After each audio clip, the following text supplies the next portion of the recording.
Greetings, friends, and welcome to the Sherwood Chamber of Commerce 2020 Candidate Forum. My name is Brian Fairbanks, and I'm a member of the Sherwood Chamber Board. Today, we are visiting with Tom Anderson, who is running for the opening position for Metro District 3. Hello, Tom. Hello. How are you today? I'm great. Great. Happy to be here. It's a pleasure to have you here today. Tom, will you take 30 seconds to share with our voters a bit about yourself and why you're running? I'm currently on the Tigard City Council. I was asked by Craig Dirksen, who is getting off of Metro after 8 years, to basically replace him. I felt that because of my background with the Planning Commission and City Council, transportation, land use planning, very important issues for Metro. So I felt it was a pretty good fit for me. And of course, a lot of the problems that Tigard and Sherwood have are very regional problems, and so that's why I'm running. Excellent. Staying with Sherwood right there, Tom, as a community on the edge of the Portland metropolitan region, it's easy for a small town like Sherwood to feel neglected or forgotten. If elected, how will you involve and engage the Sherwood community when evaluating various Metro policies, taxes, and programs? There's no question, even Tigard, even larger, gets neglected. In fact, Washington County gets neglected. I think Multnomah County bullies Metro in most of their decisions. So it's just going to be a fight. And the way I'm going to connect with Sherwood is call Keith Mays. I think he hates Metro about as much as anybody, but I'm going to have to communicate with him. And I've got an endorsement from him and Tim Rosner, and I know Renee. So it's just a pure communication. Tell them what we're doing. Tell them how it's going to affect Sherwood. Give them a little heads up so they can digest it, and maybe I can get some feedback from them on how they feel before I vote. Excellent. Yeah. Tom, where do you stand on the transportation bond, and how will it benefit the citizens of Sherwood? Well, I'm going to support it. I'm not happy with the financing part of it at all. It has changed a little bit from when we originally worked on it. Of course, the light rail, the proposed Southwest Corridor light rail would be coming through Tigard, and we've worked on that a long time as a city council. But the funding measure, a few things I don't like. I wish they would have used some transportation style funding for it, like the gas tax or the vehicle registration as well. The payroll tax by itself was probably easier for them, probably polled better, but I'm a little disappointed that way, and I'm really, really disappointed that it didn't sunset after 30 years.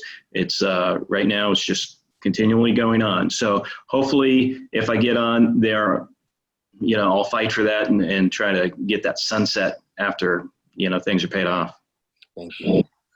Pivoting for our final question, what role should Metro take in addressing diversity, equity, and inclusion? Well, I think that they're doing it internally about as well as anybody can do. They've got everything in place inside their, inside the Metro building as far as their hiring goes. Metro, just like any other city, has, you can't legislate morality is my point. And if we just put new rules and layers on top of things, it just gets confusing. So I think hiring practices for sure, and making sure that women, businesses owned by women and of color get a fair shot when they're applying for these contracts. But other than that, I don't think Metro should really have a role in saying what Portland and Sherwood and King City have to do with equity and inclusion. I think every city is going to come up with their own plan.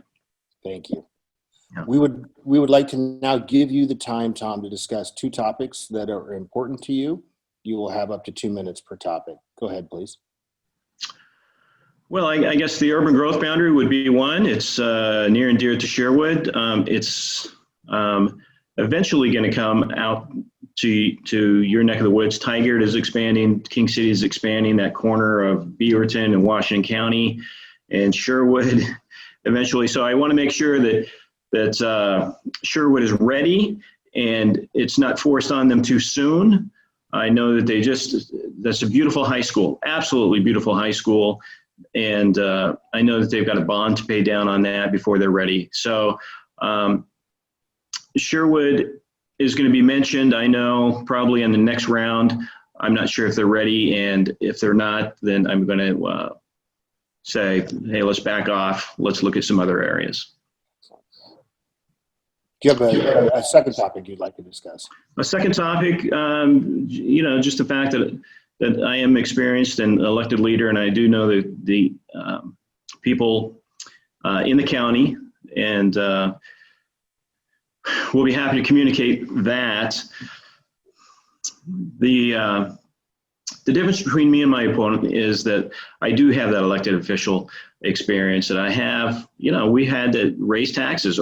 We had to raise garbage rates $4, just cost of living, and we probably got 160 emails on that. So I know what it is to raise taxes. I don't like to do it. The transportation bond, I'm not excited about that piece, but I'm going to be very sensitive to that. Tom Anderson, running for the opening position, Metro District 3. Thank you, Tom, for being with us today. Thank you, Brian. And thank you to the viewers for joining us.